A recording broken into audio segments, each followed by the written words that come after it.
Hello students, आज हम पढ़ेंगे reduction of aldehydes and ketones. Reduction of aldehydes and ketone.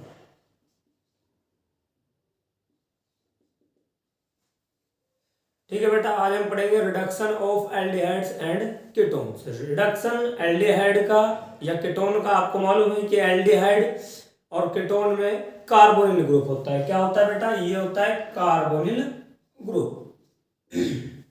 और जिसका रिडक्शन हम कराते हैं, आप निकिल की प्रेजेंस में करा सकते हैं। आपको पता है हाइड्रोजन ऐड होगा, इसलिए आप निकिल की प्रेजेंस में करा सकते हैं। बेटा आप इसमें पैलेडियम की प्रेजेंस में करा सकते हैं, इसको आप प्लेटिनम की प्रेजेंस में करा सकते हैं। या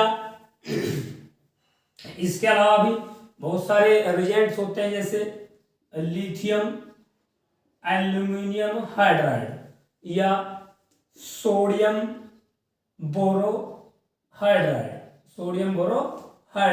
NaBH4। तो जो ये बेटा कार्बोनिल ग्रुप है, ये रिड्यूस हो जाता है अल्कोहल में, यानी CHOH में। यानी ये क्या हुआ? या तो कोई भी एल्डिहाइड या कीटोन ग्रुप जो रिड्यूस हो गया किसमें बेटा? अल्कोहल में। इस प्रकार एल्डिहाइड या कीटोन्स का आप रिडक्शन करा सकते हैं अल्कोहल में, जिसके रिक्वायर्ड रिएजेंट होते हैं निकिल मेटल कैटलिस्ट के रूप में, या पैलेडियम या प्लेटिनम, या लिथियम एल्यूमिनियम हाइड्राइड या सोडियम बोरोहाइड्राइड के द्वारा। इसके अलावा कोई भी, जैसे मैं यहाँ पे कंपाउंड ले लेता हूँ, अल्फा बीटा अनसैचुरेटेड कंपाउंड, ये CH3CH डबल बॉन्ड CHO। तो बेटा इसका रिडक्शन आप करा सकते हैं। ये हो गया अल्फा बीटा अनसैचुरेटेड एल्डिहाइड। तो इसका रिडक्शन आप तीनों से मैं दिखा देता हूं यहाँ पे करा के आपको। जब आप निकिल की प्रेजेंस में करा रहे हैं तो बेटा जो डबल बॉन्ड है, यदि आप अल्फा बीटा अनसैचुरेटेड एल्डिहाइड या कीटोन का रिडक्शन आप करा रहे हैं निकिल की प्रेजेंस में, तो ये जो डबल बॉन्ड है ये रिड्यूस हो जाता है और आपको इस प्रकार से CH3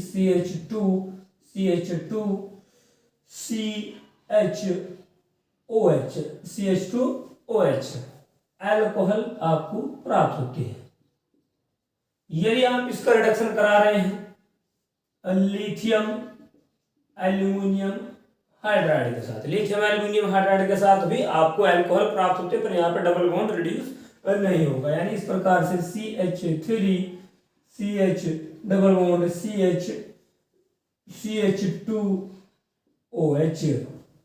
दूसरी कंडीशन में यदि आप इसका रिडक्शन कराएंगे सोडियम बोरोहाइड्राइड के साथ, यानी NaBH4, बेटा किसके साथ? सोडियम बोरोहाइड्राइड के साथ, तब आपको प्राप्त होगा यही कंपाउंड, यानी CH3CH डबल बॉन्ड CH2OH। तो ये रिडक्शन हो गया एल्डिहाइड और कीटोन्स का। इसके बाद आगे बढ़ते हैं। आपकी बुक के अकॉर्डिंग CBSE NCERT में रिडक्शन दिया गया है क्लेमेंजन रिडक्शन। इसको देख लेंगे, आप नोट करना चाहेंगे कर सकते हैं। इसके अलावा अब हम पढ़ेंगे क्लेमेंजन रिडक्शन।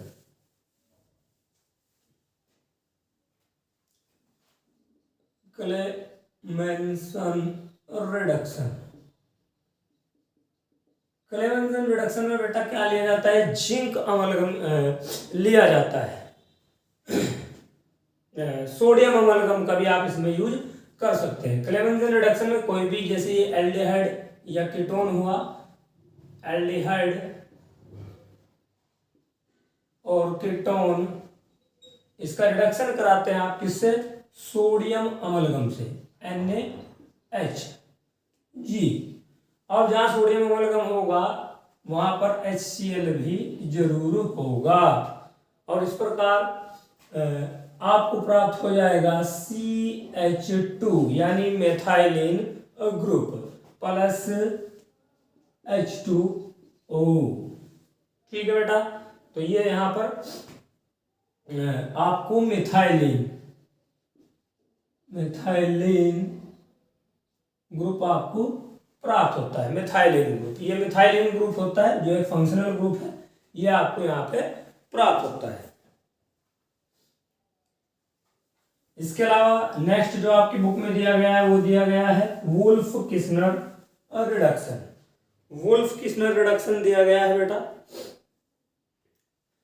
वुल्फ किस्नर रिडक्शन यहीं से हो जाएगा, लेकिन इसमें हाइड्राजीन की जरूरत पड़ेगी। वुल्फ नंबर 1 आपने पढ़ा क्या, क्लेवेंजन रिडक्शन। क्लेवेंजन रिडक्शन में कोई भी एल्डिहाइड कीटोन जिसमें कार्बोनिल ग्रुप होता है उसका रिडक्शन किया जाता है सोडियम अमलगम के साथ, किसकी प्रेजेंस में, HCl की। ये ध्यान रखना होगा आपको, जहां पे भी सोडियम अमलगम होगा वहां HCl की प्रेजेंस जरूर होगी।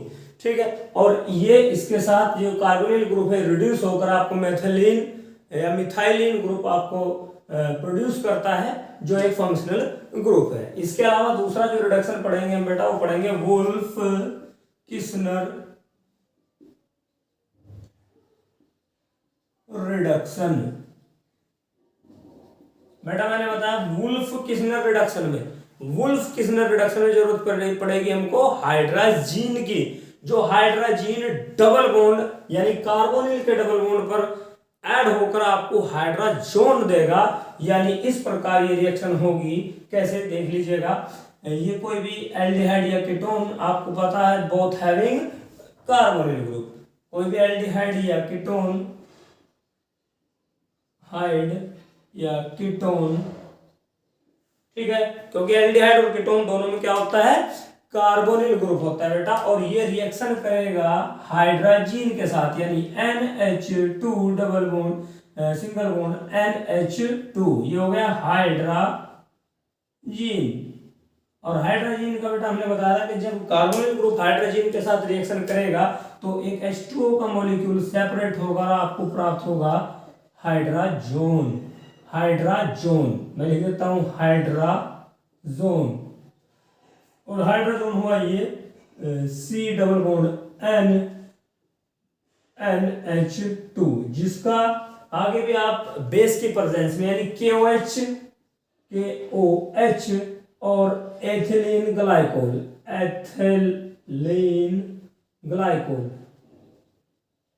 की प्रेजेंस में उसको आप गर्म करते हैं, तब आपको मेथिलीन या मिथाइलिन ग्रुप प्राप्त होता है। क्या प्राप्त होता है बेटा, मिथाइलिन ग्रुप। ये CH2, ये मिथाइलिन ग्रुप,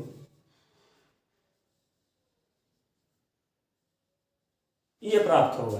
तो आपने पढ़ा क्या, क्लेवेंजन रिडक्शन आपने पढ़ा, आपने वुल्फ किस्नर रिडक्शन पढ़ा। क्लेवेंजन रिडक्शन में सोडियम अमलगम का यूज आपने किया, और इधर जो वुल्फ किस्नर रिडक्शन था उसमें आपने हाइड्राजीन का यूज करके एक वाटर का मॉलिक्यूल सेपरेट होता है जिससे हाइड्रोजन बनता है, जो फिर दोबारा KOH यानी बेस की प्रेजेंस में एथिलीन ग्लाइकोल के साथ रिएक्शन करके आपको मेथाइलिन ग्रुप प्रोड्यूस करता है। ठीक है बेटा, इसको आप देख लेंगे, नोट कर लेंगे।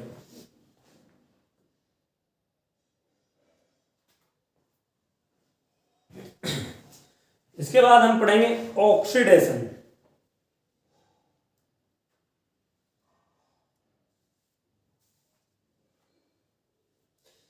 इसके बाद बेटा हम पढ़ेंगे oxidation of aldehydes and ketones.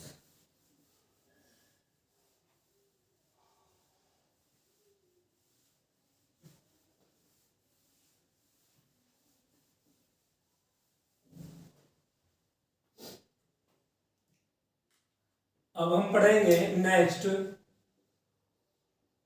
Oxidation of aldehyde and ketone. देखिए बेटा, इसमें दो बातें आएंगी। एक तो जो नॉर्मल रिजल्ट आप यूज करते हैं ऑक्सीडेशन के लिए, जैसे KNO4 हुआ, K2Cr2O7 हुआ, नाइट्रिक एसिड हुआ या क्रोमिक एसिड हुआ। एक तो ये जो नॉर्मल रिजेंट आप यूज करते हैं, थोड़े इनको स्ट्रॉन्ग माना जाता है। इसके अलावा दूसरा ऑक्सीडेशन आप पढ़ेंगे माइल्ड ऑक्सीडाइजिंग एजेंट्स में, जैसे फेलिंग सॉल्यूशन हुआ, टॉलन रिजेंट हुआ, इनके द्वारा। तो सबसे पहले हम पढ़ेंगे जो नॉर्मल ऑक्सीडेशन होता है, जिसको आप पढ़ते हैं, कराते हैं, जैसे K2Cr2O7 द्वारा, KMnO4 के द्वारा, etc। ठीक है, देखिए यदि आप किसी भी एल्डिहाइड या कीटोन का आप रिडक्शन कराते हैं, किससे, KMnO4, KMnO4 या K2Cr2O7, या आप ले लेते हैं यहां पर नाइट्रिक एसिड यानी HNO3, या क्रोमिक एसिड यानी H2Cr4। तो ये इसको कार्बोनिल ग्रुप किनका, एल्डिहाइड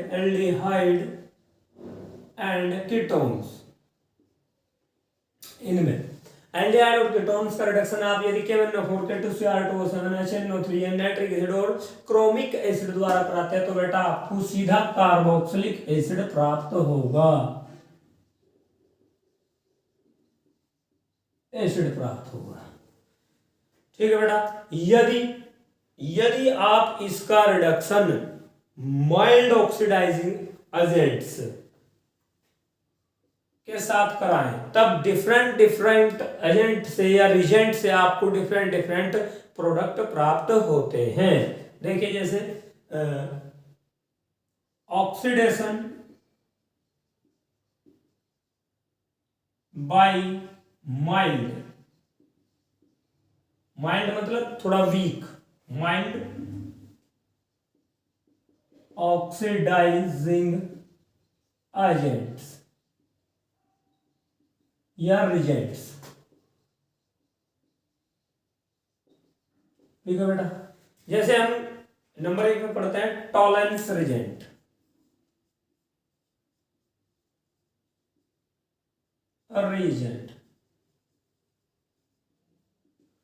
टॉलेंस रिजेंट क्या होता है बेटा, ये टॉलेंस रिजेंट जो होता है, ये सिल्वर नाइट्रेट का जो सॉल्यूशन होगा और अमोनियम हाइड्रोक्साइड यानी NH4OH यानी अमोनियम हाइड्रोक्साइड का सॉल्यूशन का मिक्सचर होता है। सिल्वर नाइट्रेट और अमोनियम हाइड्रोक्साइड का मिक्सचर होगा, वो होगा टॉलेन रिजेंट। ठीक है बेटा, ये होता है टॉलेन रिजेंट, जिसमें जो रिएक्टिव स्पीसीज होती है,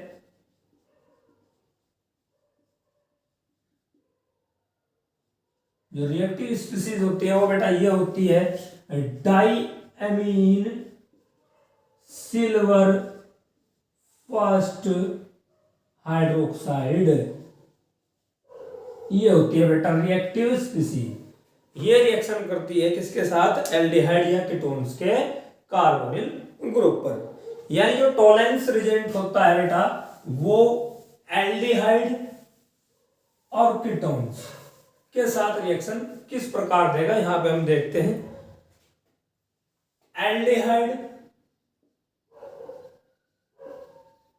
एल्डिहाइड कौन से, एरोमेटिक और aliphatic, aromatic and aliphatic, aromatic या एलिफेटिक, दोनों के साथ टॉलेंस रिजेंट रिएक्शन देता है, या हम बोलेंगे इनको ये ऑक्सीडाइज कर देता है और खुद रिड्यूस हो जाता है। ये रहा टॉलेन रिजेंट्स, टॉलेन रिजेंट, और ये आपको प्रोड्यूस करता है carboxylate ion, RCOO- silver mirror. यानी ये यदि आप ये रिएक्शन टेस्ट ट्यूब में करा रहे हैं, तो टेस्ट ट्यूब की जो वॉल है उसके चारों ओर सिल्वर रिड्यूस हो जाती है, यानी आपको एक सिल्वर मिरर आपको उसमें दिखाई देगा। यानी 2Ag ये हो गया सिल्वर मिरर, सिल्वर मिरर, ठीक है बेटा, और प्लस 2H2O प्लस 4NH3, ये है बेटा। इस प्रकार रिएक्शन होगी, यानी जो एल्डिहाइड है वो चाहे एरोमेटिक हो या वो चाहे एलिफेटिक हो, टोलेंस एजेंट के साथ रिएक्शन करके वो कार्बोक्सिलेट आयन देगा और सिल्वर मिरर बनाएगा, और साथ ही अमोनिया भी वहां पे प्रोड्यूस होगी। इसके अलावा जो कीटोन हुआ, यानी जो टोलेन रिजेंट है, वो कीटोन्स के साथ do not react with ketone, ऐसे होगा बेटा, ठीक है। दूसरा और माइल्ड ऑक्सीडाइजिंग एजेंट हम ले सकते हैं फेलिंग सॉल्यूशन। नेक्स्ट है, ये नंबर 1 पढ़ा आपने माइल्ड ऑक्सीडाइजिंग एजेंट्स में, नंबर 2 हो गया फेलिंग सॉल्यूशन। नंबर 2 आएगा बेटा Fehling solution. Fehling solution, Fehling solution बेटा दो चीजों से मिलकर बनता है, एक फेलिंग सॉल्यूशन ए और बी, ए एंड बी। ए में क्या होता है, एक्वस कॉपर सल्फेट, और दूसरे में होगा सोडियम पोटेशियम, या तो सोडियम पोटेशियम कह लो या पोटेशियम सोडियम कह लो, बात एक ही है, यानी सोडियम पोटेशियम टार्टरेट, ये होता है बेटा फेलिंग सॉल्यूशन में। ये क्या है, ये है CHOH COO Na negative positive, CHOH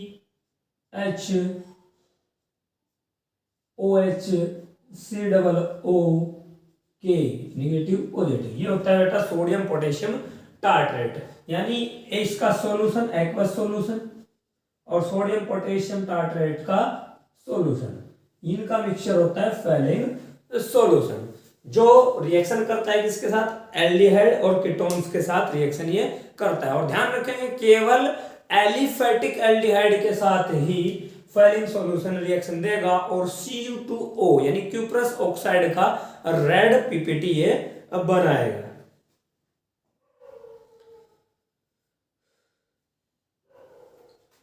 और हाँ, इसमें रिएक्टिव स्पीसीज होते हैं बेटा, यानी रिएक्टिव स्पीसीज होती है Cu2 पॉजिटिव आयन। जो रिएक्टिव स्पीसीज है बेटा वो Cu2 पॉजिटिव आयन होती है। यानी हमने क्या बताया, जो फेलिंग सॉल्यूशन है वो केवल एलिफेटिक एल्डिहाइड्स के साथ ही रिएक्शन देगा, वो एरोमेटिक एल्डिहाइड्स और कीटोन के साथ कोई रिएक्शन नहीं देगा। Aliphatic aldehyde, aliphatic aldehyde plus Fehling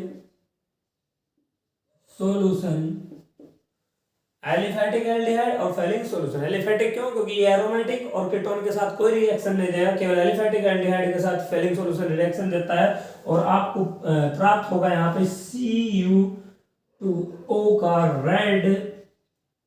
Cu2O का red PPT, red PPT plus carboxylate ion यानी RCOO माइनस प्लस 3H2O, इस प्रकार से ये रिएक्शन देगा। ठीक है बेटा, इसके बाद आगे आएगा